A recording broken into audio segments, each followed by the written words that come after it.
Social Work and Criminal Justice here at FAU. This center offers weekly wellness programming free of charge to students, faculty, staff, friends, and family. Everybody's welcomed and encouraged to attend all of our events, including meditations every Friday at noon, which are on Zoom. Make it super easy. We also have yoga on the second and fourth Monday of each month. That's in person. And we also have special monthly workshops like this one. It's never, and I mean never, been more important to nurture our physical, our mental, our emotional, and our spiritual wellness. We are firm believers that it all starts with giving yourself permission to show up and step forward. So for any first timers in the audience tonight, welcome and congratulations for showing up. And to everyone here, thank you. Show up and showing up for yourself today. We really appreciate that. It is now my pleasure to introduce our speaker, Dr. Crystal Ann England. Dr. Crystal Ann England is a licensed marriage and family therapist and has been in the field for over 16 years. She believes that each client has the answer to all the questions they seek. It is her life's work to help each client discover their personal truth and begin to live the life they desire with intention. She specializes in working with women and couples. Dr. England utilizes meditation, visualization, and humanistic techniques in therapy and believes that growth and evolution are an active process that require her clients to go beyond the therapy room. Crystal, thank you so much for being here, and take it away. Thank you for having me. Thank you. Thank you. Hello and good night to everybody. In where I'm from, we say good night, right? Which means basically that it's nighttime and hello. So I wanted to first just go ahead. Danielle, is there any way that we have the... I'm going to share now. If not, it's okay, perfect. Thank you. I do have a PowerPoint for you guys, and I like this to be a super interactive process. So if you guys have questions in between, or there'll be times when I'll ask you something. So there's a couple of videos, and after we watch them, I might ask you a question. So please don't hesitate to jump in. If you have a question, put it in the chat, or you can just, unmute yourself and say it, and let's have a discourse. So today's topic is we repeat what we don't repair, and learning how to heal in relationships and build community.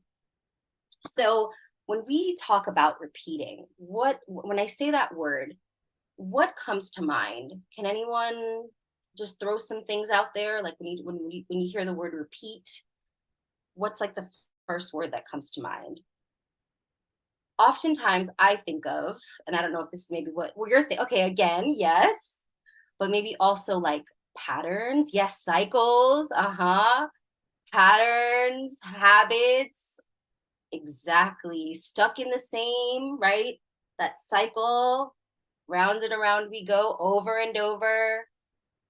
Familiar, absolutely. Absolutely. Okay, so when we talk about repeating, all of these things are what we are talking about.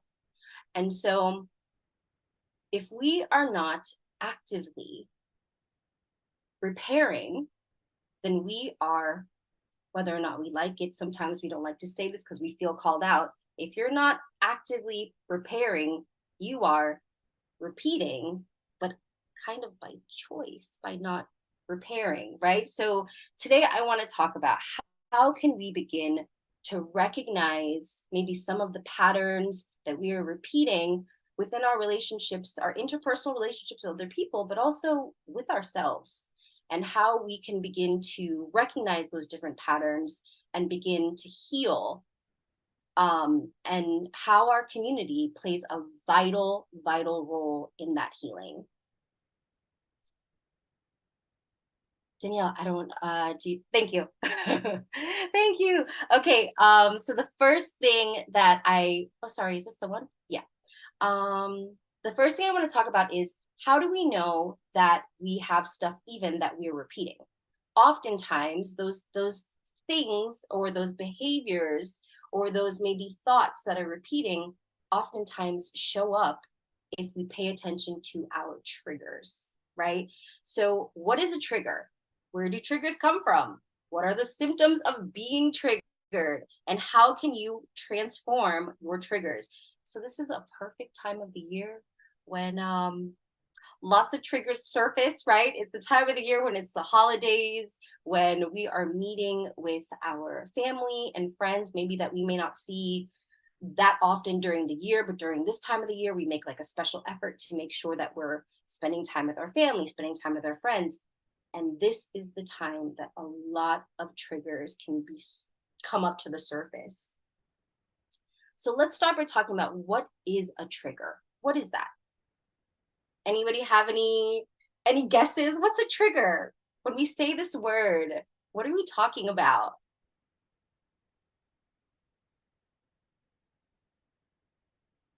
No wrong answers.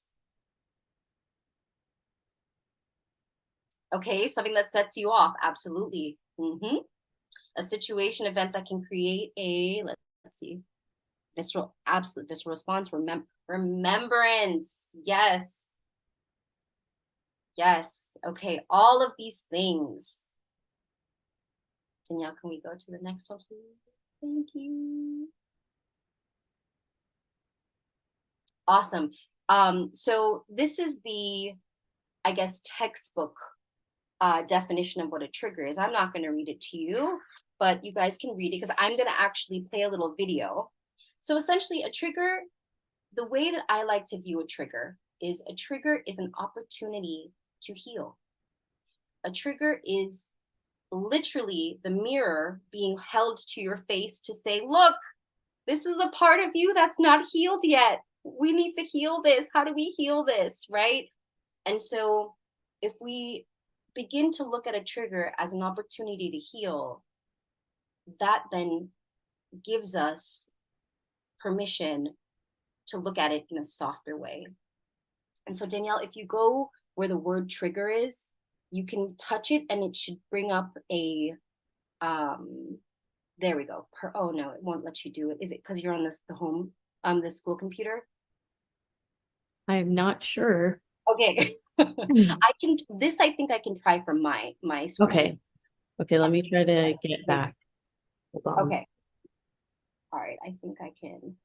All right, so I'm going to share my screen with you guys really quick.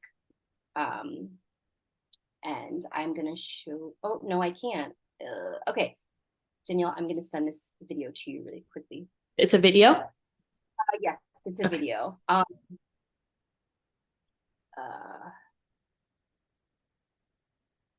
Thank you guys for your patience here.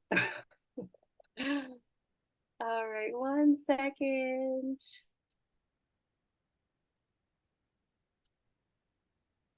Oh, you know what? It probably won't allow you to do it anyway because of your. Maybe I tried the browser. Are you? Let me see. Okay. Thank you guys for your patience here. So essentially the video I want to show you,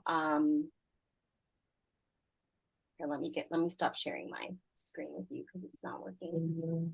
I don't think I can play it. You can't play it. Okay. Oh, you know what? Is it possible? Thank you guys for your patience. Anyhow, the gentleman in the video is talking about, essentially, he gives this example of being a little kid and riding your bike, right?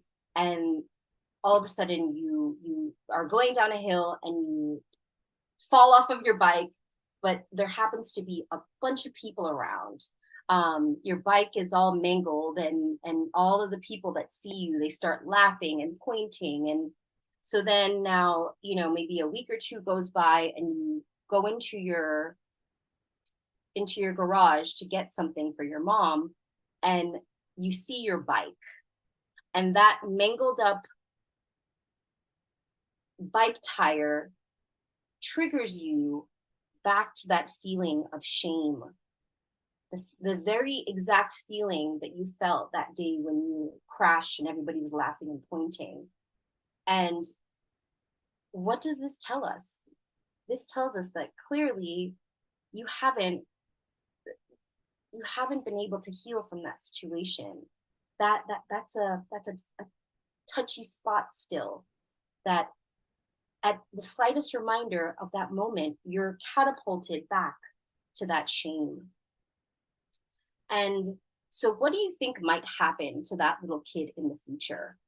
What kind of choices might he make around something as simple as bike riding?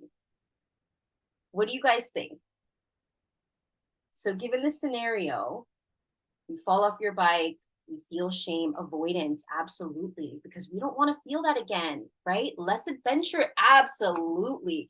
All of a sudden now he becomes fearful, less adventurous, not wanting to do it ever again. No way. He can't unforget it. He may not engage, right? All of these different things, from something as simple as falling off his bike and feeling ashamed because everybody laughed at him. Now this one small situation that might seem so insignificant might completely change the trajectory of his life, right? Because then where maybe he used to be a super adventurous child, now all of a sudden he's kind of gone inward. He stops, not only bike riding, but he might even stop rollerblading. He might even stop ice skating, all of these different, no longer taking risks, absolutely. And what can you imagine how his life would be altered simply because of this one situation that created now this trigger for him, that every time he is reminded brings up this feeling of shame. Can you guys think of any situations in your life where something that other people might think is so insignificant is actually a trigger for you? And in fact, it has stopped you from fully expressing all the colors of who you are. Can you guys think of any things in your, and if you want to share it, you can, with a couple of words in the chat, but if not, that's okay too. But I really just want you to begin to think about, as we're going through the presentation, how you can utilize these understandings in your own life. All right, Danielle, we can go to the next one. Thank you.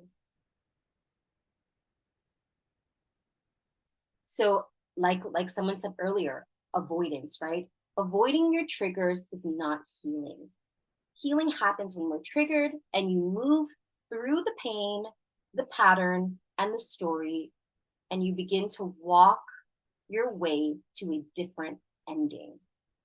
So let's go back now to that little boy who opens the garage door and sees the bike all mangled in the corner. How might, given the information that we now know, how might he begin to take back his power from those feelings of shame? What could he do? What are some small little things he could do to begin to take back that power? Does anybody have any thoughts?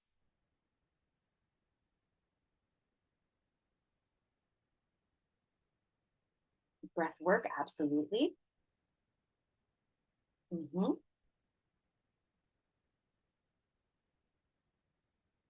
I'm even thinking of something as simple as, for example, in this situation, he sees the bike in the corner, he feels that shame. Something as simple as the first step, walking over to the bike and touching the bike. Yes, remembering that he once loved riding the bike. Absolutely. Right? Something as simple as that. Next slide, please.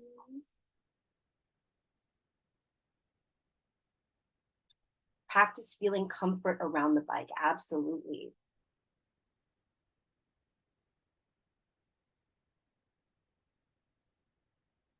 All right. So all of these different little teeny tiny steps that we begin to maybe play with a little of, thinking back and remembering when he used to enjoy riding his bike, of maybe walking over and touching the bike. All of these things, whether or not we're aware, are the beginning steps to healing, right? And that healing doesn't take place the first time he does this. This is something that healing is one of those things that we are actively doing consistently. Yes, telling someone the story. Absolutely. No biggie. Okay, so what does healing really mean? How can knowing your triggers help you heal? And do we need solitude to heal? Can we heal in community? And how do I even know I'm healing?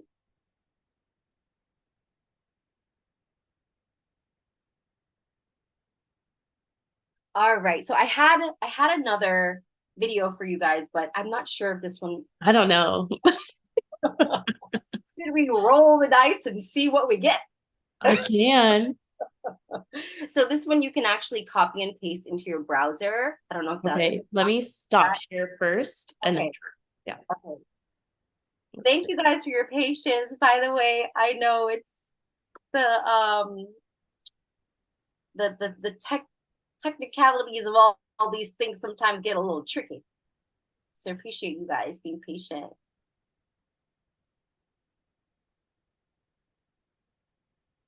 Okay, so in the meantime, and Danielle, if it doesn't work, no worries. Okay. In the meantime, let's talk about healing.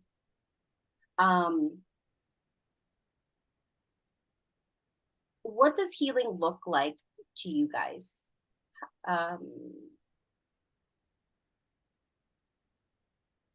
Okay, it says content blocked, so that one is no. No worries. Okay, so essentially, I'm sure you guys know, oh my goodness, what's his name? Dr. Mate Gabar, or Gabar Mate, what is his name? Gabar Mate. He says, essentially, I think I wrote some of this stuff down here. He talks about how healing is beginning to acknowledge your triggers and actively working towards shifting your perspective of those triggers, right? And so what are we talking about here? We're talking about action. We're talking about action. But we're also talking about consistently working or walking towards what it is that you're trying to overcome. We can go to the next one, please.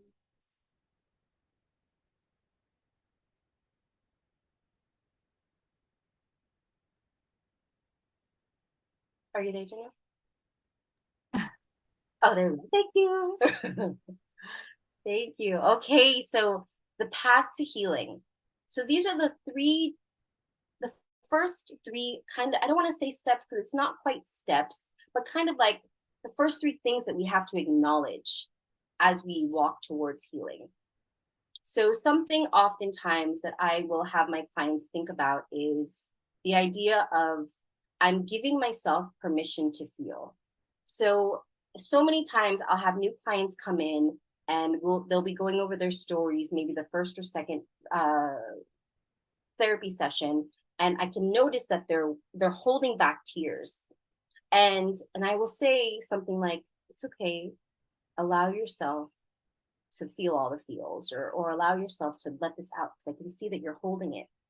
And almost every single time, like the waterworks come and it's like all the snots and all the everything starts to come out, because as humans, sometimes we just need permission.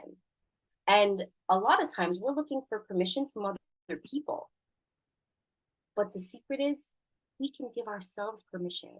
So if you find that you are on this healing journey and you haven't given yourself the permission to feel all the feelings that come up when you feel triggered, that's a good place to start.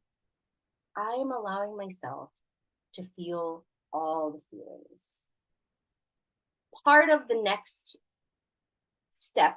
I don't want to say, I hesitate to say steps because they're not really steps. They can go in many different forms, but part of another criteria that's necessary is deciding. So you need to figure out, what are you deciding? So are you deciding that I want to live a life of peace and authenticity?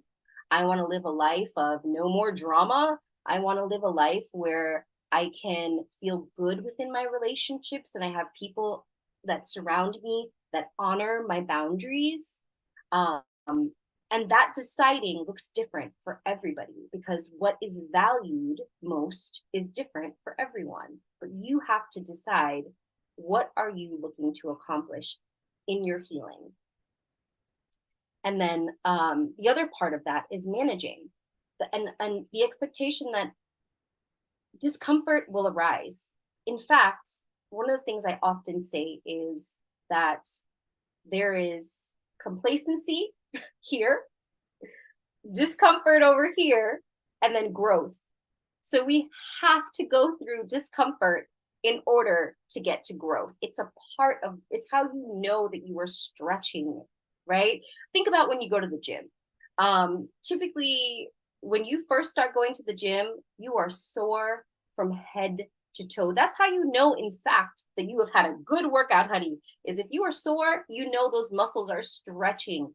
That's no different than how we are with our emotional stretching and growing.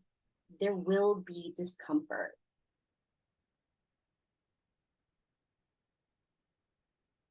All right, so I'm going to wrap up. I'm going to speed up a little bit because I know we don't have that much time. So here are some signs that you're healing, right? You become, for example, when we talk about triggers, a lot of times a trigger is, you feel that the original emotion that you initially felt when the situation happened, right?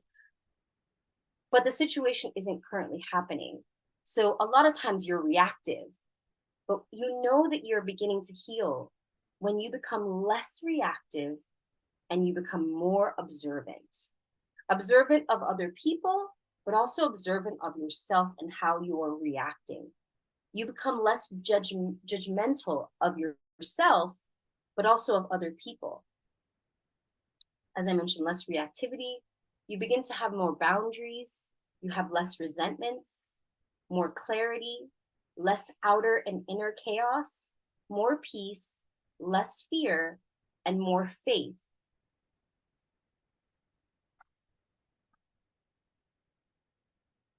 So this was a super interesting study. Actually, the Surgeon General came out with this in this year, in fact. And so basically what they found was, as you guys know, during the time of COVID, everybody was isolated, all of us. And still, we will be studying the effects of how COVID has affected babies, teenagers, children, and grown-ups for the next, the next 100 years to come, right? We will be studying those effects because we know that isolation and a lack of social connectivity and community has a physical and emotional effect on who we are as people. If we just think about history, historically, if you think whether you want to talk about the village or you want to talk about being in the cave, right? Both of those instances required people to be in community. It required us to have collective understanding of a collectivist society.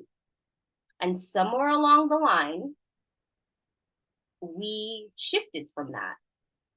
The Western perspective is that we are all individuals and we live in a very individualistic society. There are still societies around the world that are more collectivist, but here in America, oftentimes we are very much divided from some people don't even talk to their neighbors. We don't even know our neighbors' names. We don't know where they come from, nothing, right? And so anyhow, the Surgeon General this year found that a lack of social connection can increase premature death as much as smoking 15 cigarettes a day. In addition, poor or insufficient social connection is associated with the risk of, that's supposed to say heart disease, disease, including 29% increase in heart disease and 32% increase in risk of stroke. So basically, a lack of social connection may even increase the susceptibility to viruses and respiratory illnesses, but also put us at risk for anxiety, depression, and dementia. Did you guys know any of these things? Have you guys seen these statistics? Is this the first time you're seeing it? Let me know. Anybody, were you already aware that a lack of social connection can have an actual effect on our overall physical health? Yeah, absolutely.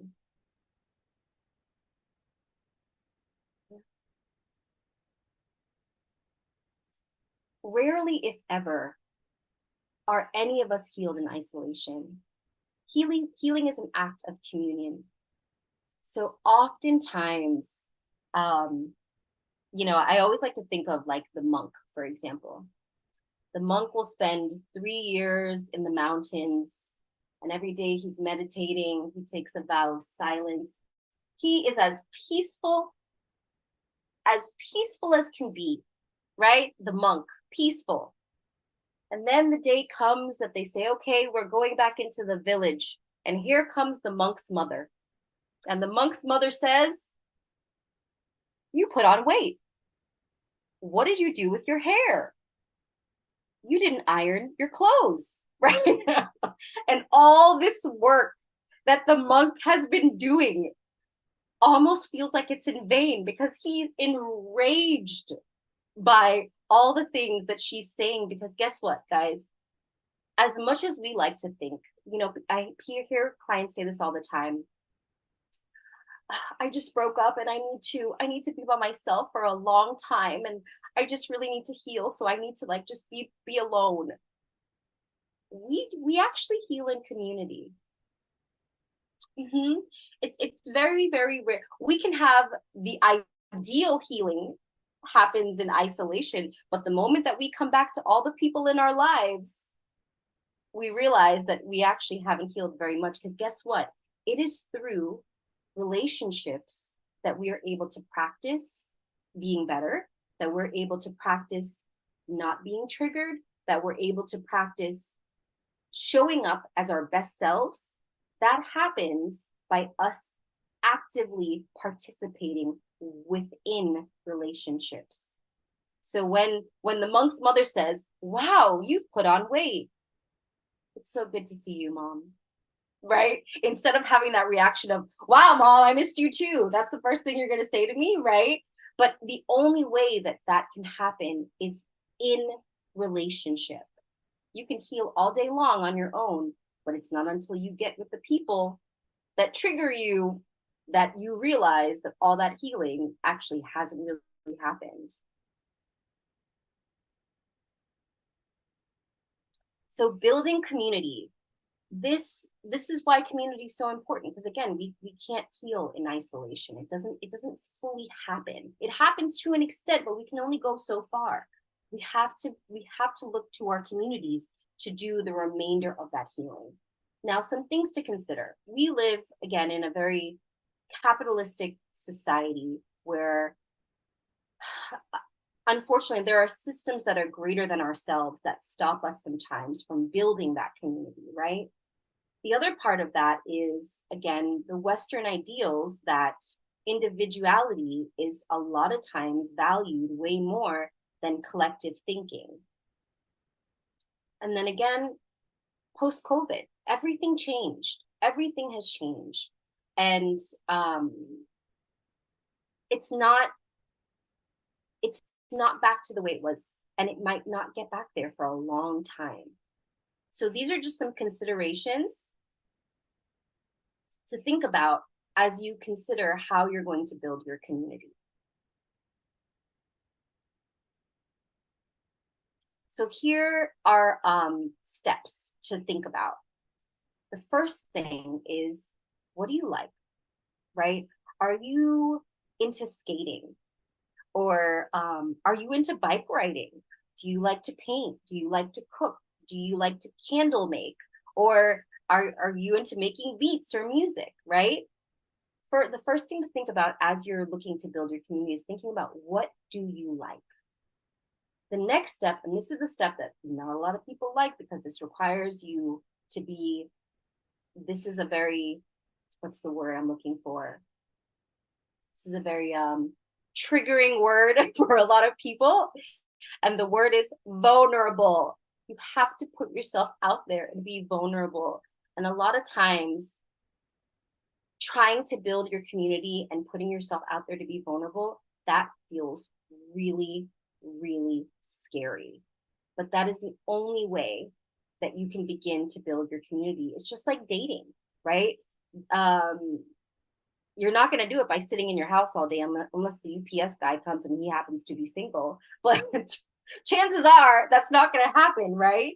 So you have to put yourself out there and you have to be willing to be vulnerable in order to make these connections. And that's going to require time, effort, and consistency. So I'll quickly share with you guys. So this year, for me, I decided 2023 was my year of community, right? I talk about these things all the time, but I needed to start practicing it. So I opened up my phone and I went into Psychology Today and I picked 3 women in my area who specialized in certain things that I was super interested in, but who were also therapists, so we could have some stuff in common. I called them up. I asked them if we could meet for coffee. I went out and met with them. I paid for coffee, and 2 out of the 3 people I really, really enjoyed, right? In fact, one of the 3 I still consistently communicate with. And I met her back in January. And okay, maybe the other 2, relationships or friendships didn't work out, and that's okay because I can still like refer clients to them. So I was super happy about that. But I'm sharing that with you to say, it required me, I felt like a weirdo, right? Like I'm sitting here calling random therapists to be like, hey, I'm a local therapist. Do you want to meet for coffee? Right.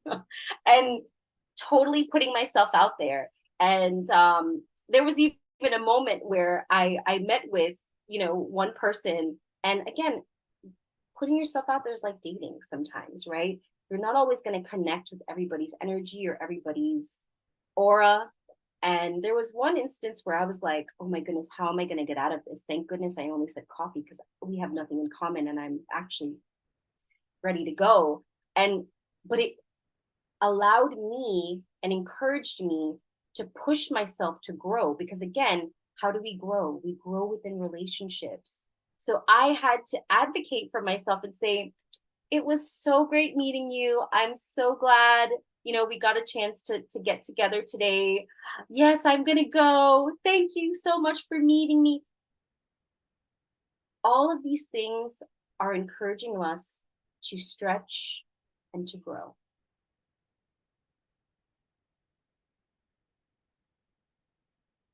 So another huge, huge, huge part of this healing journey is, as much as we like to think that we can do it alone, I can't tell you guys how many times I have clients come in and say, Dr. England, I already know what I need to do. I'm very much aware. And they will like rattle off all of their triggers, all the things that they've tried, and all of these different things. And I'm like, wow, that's fantastic. I'm so glad you're aware. But guess what? Awareness does not lead to change. I'm going to say that again. Awareness does not lead to change.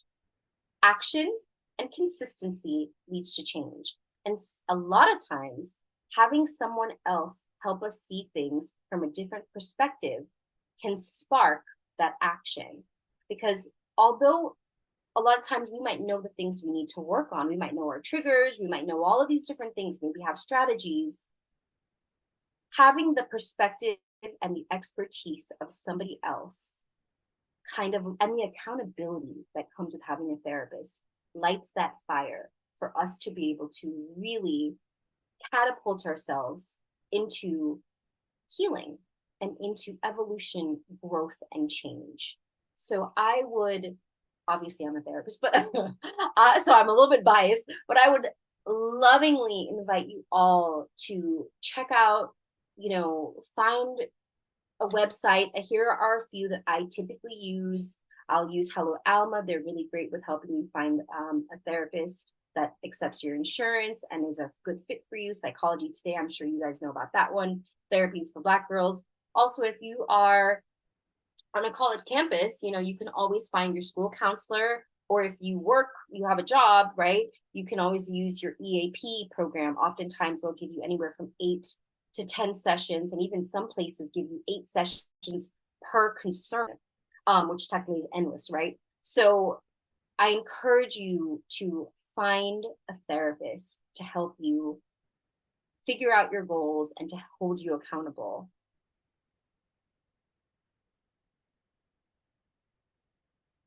Thank you guys so much. Thank you, thank you. And lastly, here are some book recommendations. These are a few of my favorite that talk about healing, evolution, and community. And now I guess if you guys have any questions. Thank you. That was awesome. At the beginning, when you said the part about, the situation will come up and that, it's a trigger for you, but you've worked through it a little and you just attend to it you use the word softer. And I love that because that's really true. You get softer. I was thinking about things that I've been through and things that used to trigger me, no longer trigger me. And it's just like, okay, so I love that. Thank you. Gave me a new perspective on it. Are there any questions? Yeah, thank you, Dr. England. Before we jump into questions, everyone, please take a moment to complete a brief survey about tonight's workshop that Kayla has dropped in the chat right now. Your feedback helps us what we're doing right, and what kind of things you would like the Robin Rubin Center to offer in the future. Thanks for your help. And now back to your questions. Do we have any questions? And I like what Robin said about just, being soft on yourself, vulnerable to yourself about your triggers. And I never thought about, just your emotions stretching as you stretch your body, which goes with the work that we do at the center with yoga. And that, so putting mind, body, and soul together and seeing how they connect. That was, I definitely, that was a nice takeaway for me. I like the awareness doesn't mean change. That really, it's so true. You can be as aware as you can be and still do nothing to change. So I think. Yeah, so it says, what does introvert versus extrovert healing look like? Great question. So this is where it gets tricky. So for example, if you are a introvert, when you think about the first question of what do you like, right? It might look like maybe reading a book. It might look like doing yoga, right? But there are different ways. And I think COVID brought about some really great shifts, while it also brought about maybe some challenging shifts. And I think some of the great shifts is that there are a lot more opportunities for introverts to get what they need without leaving the house, right? So for example, if you are an introvert and you're looking for community, you could, for example, join the library. And you go to the library. Nowadays, they have where you can get your book at the kiosk up front. But just the act of going to the library and even maybe sitting, you're not actually talking to anybody, but you're around people, right? Who are doing like-minded things, who are also reading books, maybe finding a cafe that you enjoy, where again, you're not actually interacting, but you're still with people, right? So this might absolutely look different for an introvert. And it can be different things. Again, like yoga. You can go to a yoga class and you are technically with a bunch of other people, but you don't have to speak, right? Like I can go, I have my mat, I put it down, I say hello, hello, hello, and then I don't have to say another word besides goodbye, right? And so again, it's about finding what works for you and what you're going to like. Even I have lots of introverted clients who, again, they're not really big into talking, but they're still looking for community. So what they'll do is they'll join an art class where the instructor is talking the whole time. So they don't actually have to talk to anybody. They're just focused on drawing or painting. And, you know, so they're still getting that feeling and that sense of being in community, but the way that they're interacting is a better fit for them. I hope that answers your question. Thank you.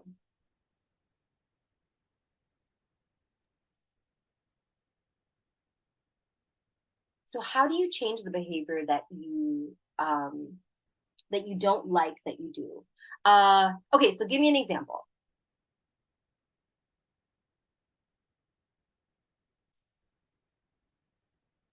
Give me an example of the behavior, Alexandra. Can you think of anything? You can talk it, Alexandra, if you want.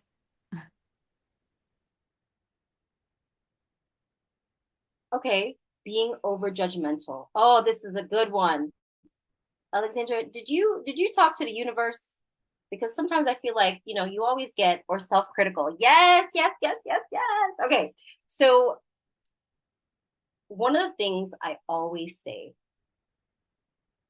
to my clients is, whose voice is that? And a lot of times, a self-critical voice, an overly judgmental voice, if we were actually really to sit back and to observe that voice, it does not belong to us. It's our mom's voice, our dad's voice, our pastor's voice, our uncle's voice, our grandma's voice, society's voice, that one teacher we had in 3rd grade who told us that we would never be anything. So when you think about this overly judgmental voice and the self-critical voice, I want you to ask yourself, whose voice is that? And then I want you to listen and see if you can find where that voice is coming from. And once you begin to identify where the voice is coming from, that's the first step in beginning to separate yourself from the voice. And remember, a lot of times in shifting and growing and changing, it requires us to put space in between ourselves and the problem, or ourselves and the thing that is no longer serving us. Because once we have space, then we can begin to examine it. That's the voice of my mother. I don't really like that voice so much. When did I start adopting that voice? And what do I want my voice to begin to say? And again, this might seem overly simplistic because it does take a lot of energy to begin to separate yourself from that voice, for example. But over time, and Alexandra, if I'm honest with you, over time, you begin. So, okay, forgive me. I know we're short on time here, so I'm gonna go really, really fast here, and I hope I don't lose you with giving you too much like brain information. But so years ago, neuroscientists used to think that at 25, our brains were essentially hardwired, was the word they used, right?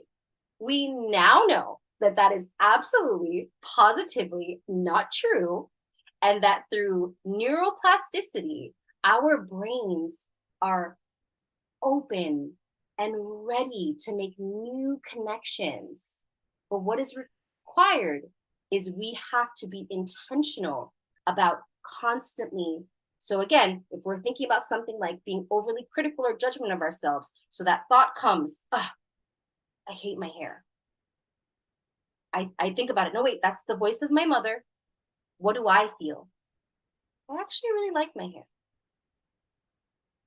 And every time that critical voice comes, I replace it with my voice. I pay attention, I replace it. Over time, what happens is my mother's voice starts to fade and my voice becomes amplified. And through this, I am now retraining my brain to have a new wiring of letting go of my mother's voice and giving my voice amplification. I hope that makes sense. Okay.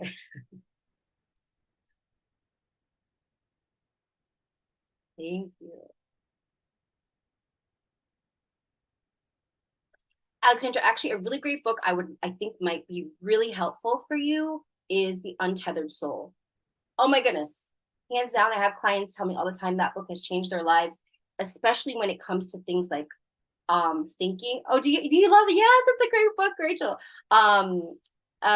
Especially when it comes to overthinking and being super critical. Amazing. Michael Singer, absolutely amazing book. Kayla, you know it.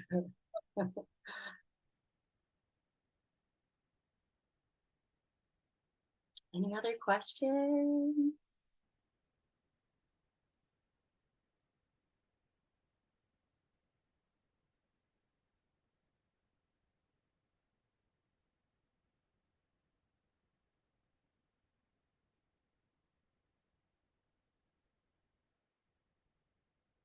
I guess it made me think of when you were talking about Gaber Monte, I can never say it right either. Was he always I've seen so many of his speeches, but he used to talk about addiction a lot, and I just think of how like common it is. So when it comes to that aspect of that trigger of like an addiction, if it's not, there is that voice in the back of the head, but when we're just not fully present of the voice, can you think of anything else that might be useful of replacing those patterns of like almost compulsions? Sorry, so what do you mean, Kayla? What do you mean, give another example, or of like another way to utilize like replacing that pattern when it's like besides it's my mother's voice, Kayla, is that what you're saying? Yeah, because I was thinking, what if it's my voice? What if I hate my hair? Yeah. Okay, so what if it's your voice, right? But again, remember, our voices oftentimes come from a source, right? We don't just come out of the womb self-hating. That's not even possible. That's not how, if ever you talk to a 2 or 3-year-old, they think they're the best thing since sliced bread, right? It is not until we get through growing up that we learn to self-hate or become critical. That is a taught behavior that we learn over time, right? And so, and again, oftentimes it comes back to somebody else's voice. But even if it is your voice, let's say it is your voice, right? And let's say you really you don't like your hair. Again, thinking about perspective. So you may not like your hair. So then what else can you do with it? Right? I don't like this hair. Okay, well, I could straighten it. I do like it straight. I don't like it curly, but I do like it straight. Okay. I could maybe put some extensions in it. That could work. I could do that, right? Or maybe I could cut it all off. That could work too. I was gonna say that. Right? I could dye it. I mean, a lot of times the other part that's missing is that we have, one of the things I always say, because I feel like clients always say this to me, there's no other choice. Mm-hmm. We always have other choices, even when it seems, let's say you're running in an alley, right? And there's a dog chasing you, and then you come up to a fence and the alley's at the end. Beneath your feet, there is a drain pipe that you could, I mean, it's heavy, but you could open it and jump in. It's disgusting. There's rats down there, I'm sure, but you could, right?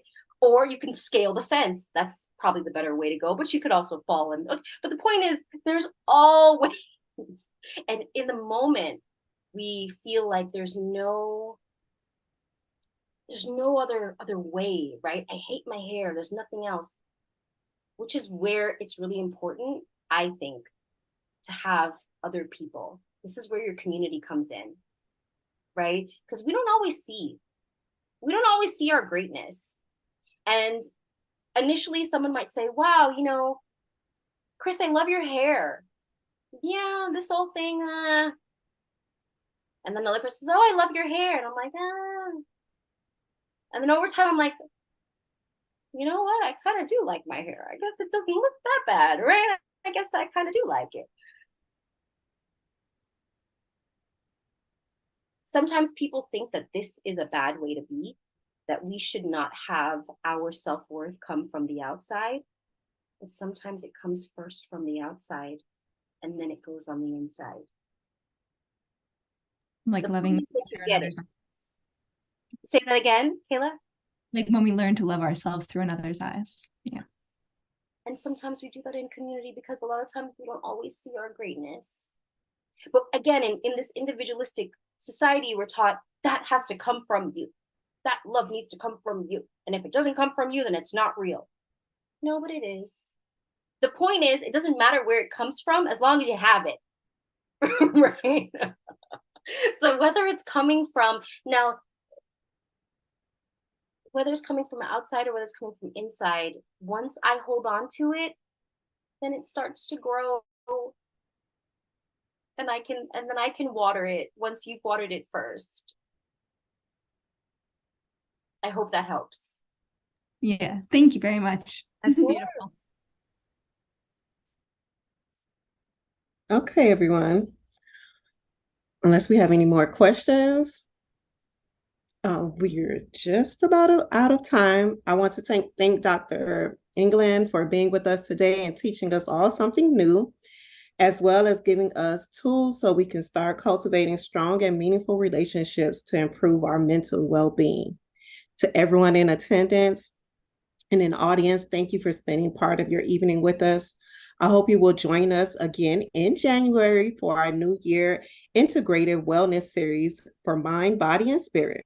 This will be a 4-week virtual launch and learn series in collaboration with the Marcus Institute of Integrative Health at FAU Medicine. You can register at our website, fau.edu/happiness.